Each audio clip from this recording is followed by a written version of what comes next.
மணவாட்டி இருக்கிற இடம் எங்கே என்று நம்ம பார்க்கும் பொழுது வேதத்தில் உன்னத பாட்டு 2வது அதிகாரத்தில் 3வது வசனம் சொல்லுகிறது, காட்டு மரங்களுக்குள்ளே கிச்சிலி மரம் எப்படி இருக்கிறதோ அப்படியே குமாரர்களுக்குள்ளே என் நேசர் இருக்கிறார். அது நிழலே வாஞ்சையாய் உட்காருகிறேன், அதன் கனி என் வாய்க்கு மதுரமாயிருக்கிறது. ஒரு மணவாட்டி இருக்கிற இடம் எங்கே என்றால், மணவாட்டி என்றால் யார் என்றால் மணவாளனாகிய இயேசுவுக்கு மணவாட்டியாய் நாம் இருக்கிறோம். அப்ப மணவாட்டி இந்த பூமியில இருக்க வேண்டிய இடம் எங்கே என்றால் அது நேசருடைய நிழலிலே. நேசருடைய நிழலிலே நாம் தங்கி இருக்க வேண்டும் என தேவன் விரும்புகிறார்.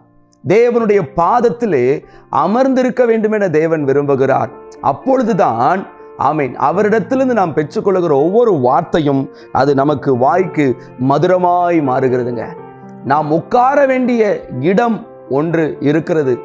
ஆமீன். நாம் உட்கார வேண்டிய இடத்துல இன்னைக்கு நாம் உட்காராதபடி நாம் எங்கே உட்கார்ந்து கொண்டு இருக்கிறோம் என்றால், சங்கீதம் 1வது சங்கீதத்தில் 1வது வசனம் சொல்லுகிறது, பரியாசக்காரர் இருக்கிற இடத்திலே நாம் உட்கார்ந்து தங்கி கொண்டிருக்கிறோம்.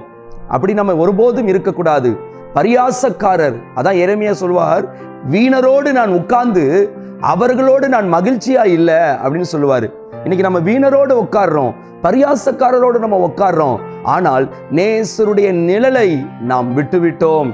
நேசருடைய நிழல் தாங்க, ஆமீன், அவருடைய சமூகம் தான், அவருடைய பாதம் தான் நம்மளுடைய வாழ்க்கையில ஆமீன் அது ஆமீன் அது சமாதானத்தை, அது சந்தோஷத்தை, அது விடுதலையை, அது தேவனிடத்திலிருந்து நன்மையை அது தரக்கூடியதா இருக்கிறது. இன்னைக்கு ஏன் அநேகருடைய வாழ்க்கையில அந்த தேவ பிரசன்னத்தையும் தேவனிடத்திலிருந்து அந்த மகிழ்ச்சியும் அந்த கிறிஸ்துவ வாழ்க்கைக்குரியதான அந்த மகிழ்ச்சியை, இந்த சமாதானத்தை ஏன் அனுபவிக்க முடியவில்லை என்றால் உட்கார வேண்டிய இடம் சரியில்லை. இன்னைக்கு நம்ம உட்கார வேண்டிய இடத்துல உட்காருவோம். என்ன இடம் என்றால் ஆமீன் நேசருடைய நிழலிலே. நேசருடைய நிழலிலே நாம் உட்காருவோமானால் தேவன் தம்முடைய ஆனந்த ஆமீன் ஆமீன் சந்தோஷத்தினாலே, மகிழ்ச்சியினாலே நம்மளை நிரப்புவாருங்க. மணவாட்டி உட்கார வேண்டிய இடம் நேசருடைய நிழல். ஆமென். கர்த்தர் இந்த வார்த்தையின்படியே இன்றைக்கும் கூட உங்களை ஆசீர்வதிப்பாராக. ஆமென். God bless you.